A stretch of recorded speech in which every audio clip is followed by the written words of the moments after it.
We love each other best when we love and are completely devoted to Jesus. I know of a woman, she said once to her husband, she said, when you love God most, you're loving me best. It's true. Now, he's not asking us to be indifferent to our families. He's not asking us not to love our families, quite the opposite. He's asking us to realize that father, mother, son, daughter, sister, brother cannot be the Lord of our life. That if we attempt to make them so, we will not love them as we ought to love them. In fact, this is what he says in Ephesians 6. Children, obey your parents. I love that part. For this is right. Honor your father and mother. I like that part too. Don't you?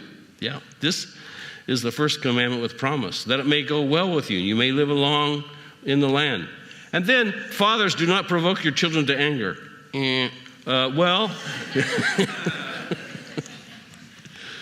But bring them up in the discipline and instruction of the Lord.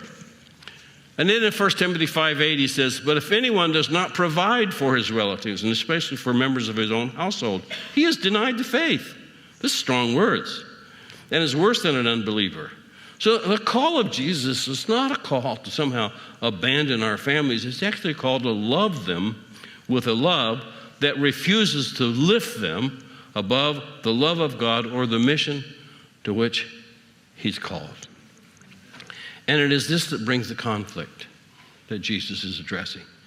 It is reality that is misconstrued by family members that have not come to Jesus. It's unsettling to them. And even if you don't have a severe reaction to some of the illustrations that I've talked about, you can feel the tension sometimes because of your devotion to God and the mission he's called you to be a part of. It occupies your life. They think you're out of balance here. And you can feel the tension sometimes. But what we lose for Christ cannot be compared to what we gain in Christ. It's difficult.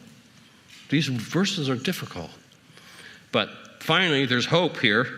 Verse 38 and 39, whoever does not take up his cross and follow me is not worthy of me. Whoever finds his life will lose it, and whoever loses his life for my sake will find it. So, to follow Jesus, he says, take up the cross. You see, the cross is an interesting thing because when you pick up the cross, it's a one-way street to death. That's where you're going. Those that picked up the cross in the days of the crucifixion are marching to their death. And so what Jesus is calling us to is the death of our own self-interest, really, because it's the only way to come to life. It's a paradox. And when you take up the cross and march this death of self-interest, here's what happens. It's amazing. Here's the paradox. It's happened, is you find life. You know, the seed that falls to the ground and dies brings life. It's really life.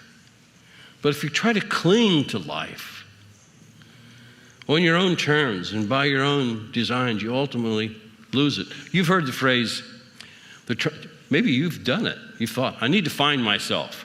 I need some time. I need to go off and find myself. It ain't going to work, folks. You're never going to find yourself. You don't find it on your own terms and designs. Ultimately, you end up losing it. But you find life, you find your life in Jesus.